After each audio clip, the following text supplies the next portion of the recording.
Hello everyone. आज की इस वीडियो में हमारा टॉपिक है safety before and after patient investigation, यानी पेशेंट की सेफ्टी या उसकी हिफाजत करना इन्वेस्टिगेशन से पहले, उसके दौरान में और बाद में। यानी उसके हेल्थ से रिलेटेड जो इन्वेस्टिगेशन की जाती है, जैसे लैब टेस्ट करवाना, बायोकेमिस्ट्री टेस्ट है, ईसीजी, ईटीटी टेस्ट है, ब्लड टेस्ट वगैरह। यानी इस तमाम टेस्ट से पहले और इसके बाद में और इसके दौरान में भी हमें पेशेंट की किस तरह से हिफाजत और सेफ्टी करनी चाहिए। Concept of safety. Safety is a concept that includes all measures and practices taken to preserve the life, health and bodily integrity of individuals.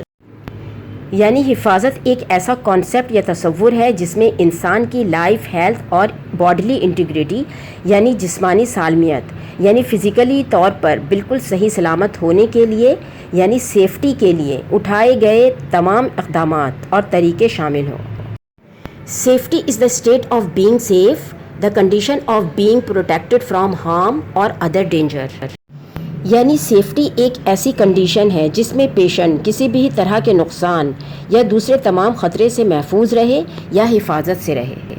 Definition: safety is a state in which hazards and conditions leading to physical, social, spiritual, financial, political, emotional, occupational, psychological, educational और other types और consequences of failure, damage, error, accident, harm or any other events which could be considered non-desirable are controlled in order to preserve the health and well-being of individuals and the community.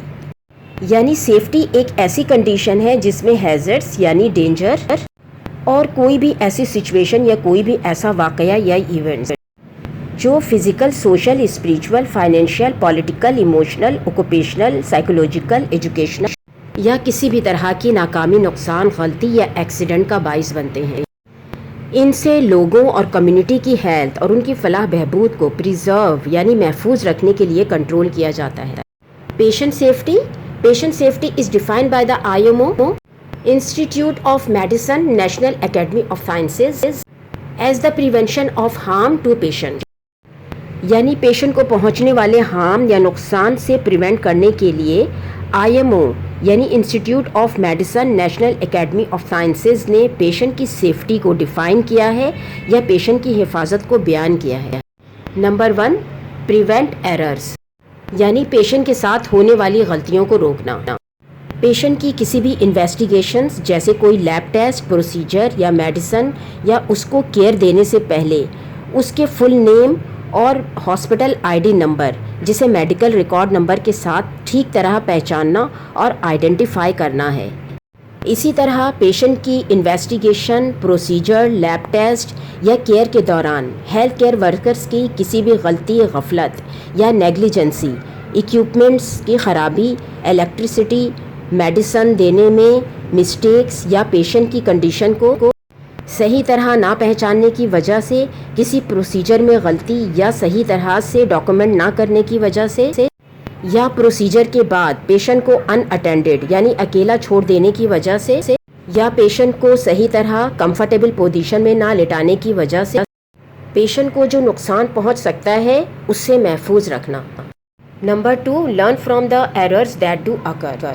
Number 2 यानी माजी में होने वाली गलतियों से सीखना कि उस वक्त किसी से गलती या मिस्टेक किस वजह से हुई थी जिसकी वजह से पेशेंट को हार्म या नुकसान पहुंचा, ताकि उसके लिए पहले से मुख्तलिफ तरीके या मेथड अपनाया जा सके ताकि फिर नुकसान ना हो। Number 3, build a culture of safety that involves health care professional, organisation and patients. Number 3 यानी सेफ्टी का एक ऐसा कल्चर यानी ऐसी पॉलिसी या प्रोसीजर बनाना जिसमें तमाम हेल्थ केयर प्रोफेशनल्स जैसे डॉक्टर्स, नर्सेज और पैरामेडिकल स्टाफ, हेल्थ ऑर्गेनाइजेशन और ख़ुद पेशेंट भी शामिल हो। It aims to prevent and reduce risks, errors and harm that occurs to patient before, during and after provisions of health care. यानी patient की safety before, during and after investigation का मकसद है या एम है पेशेंट को उसकी health से रिलेटेड केयर यानी देखभाल फराहम करना और पेशेंट को आने वाले हेल्थ से रिलेटेड किसी भी ख़तरात, मिस्टेक्स और हार्म यानी नुकसान से पेशेंट को बचाना, रोकना या कम से कम करना। A cornerstone of discipline is a continuous improvement based on learning from errors and adverse events. Discipline of corner stone یعنی ڈسپلن کی بنیاد مسلسل امپروومنٹ یعنی بہتری ہے، جس کی وجہ ہے غلطیوں اور ایڈورس ایونٹس، یعنی کوئی بھی ایسے واقعات جس میں پیشنٹ کو نقصان ہوا ہو اسے اگنور نہ کرنا، بلکہ اس طرح کے مسٹیک سے سیکھنا کہ آئندہ کبھی ایسی غلطی نہ ہو۔ Characteristics of safety. Number 1، keep employees accountable. Number 1، hospital میں کام کرنے والے تمام امپلائیز کو اپنے کام کا ذمہ دار ہونا۔ Number 2، create leaders at every level. Number 2، ہر لیول پر یعنی doctors, nurses, lab technicians, housekeeping یعنی صفائی کرنے والے تک کی لیول پر ان کا لیڈر یا انچارج بنانا، تاکہ وہ ہر امپلائیز کے کام کو ان کے لیول کے مطابق نظر رکھ سکیں۔ Number 3، continuous learning. نمبر 3، یعنی سیفٹی اور کامیابی سے ریلیٹڈ مسلسل سیکھتے رہنا۔ Number 4، be positive. نمبر 4، یعنی کسی بھی ایمرجنسی یا مشکل یا گھبرا دینے والے وقت یا سچویشن میں اپنے آپ کو مثبت، ثابت قدم اور پرسکون رکھنا۔ Number 5، respond to feedback quickly, یعنی اسٹاف کو اس کے اچھے یا نگلیکٹ کیے ہوئے کام کے لیے فوراً بتانا یا امیڈیٹلی فیڈ بیک دینا تاکہ امپروومنٹ ہو سکے۔ Number 6، strong communication between staff. Number 6، یعنی پیشنٹ کی ہیلتھ سے ریلیٹڈ اسٹاف کے درمیان اسٹرانگ کمیونیکیشن رکھنا کہ تمام اسٹاف کو پیشنٹ کے ہیلتھ کے میڈیسن، پروسیجر اور کیئر کے بارے میں سب کچھ پتہ ہو اور کسی کام میں مسٹیک یا ڈیلے نہ ہو۔ پیشنٹ سیفٹی سے ریلیٹڈ اگر یہ ویڈیو آپ کو اچھی لگی ہے تو اسے لائک کریں، میرے چینل کو سبسکرائب کریں اور کمنٹ کر کے ضرور بتائیں کہ آپ کو ویڈیو کیسی لگی۔ Thank you for watching.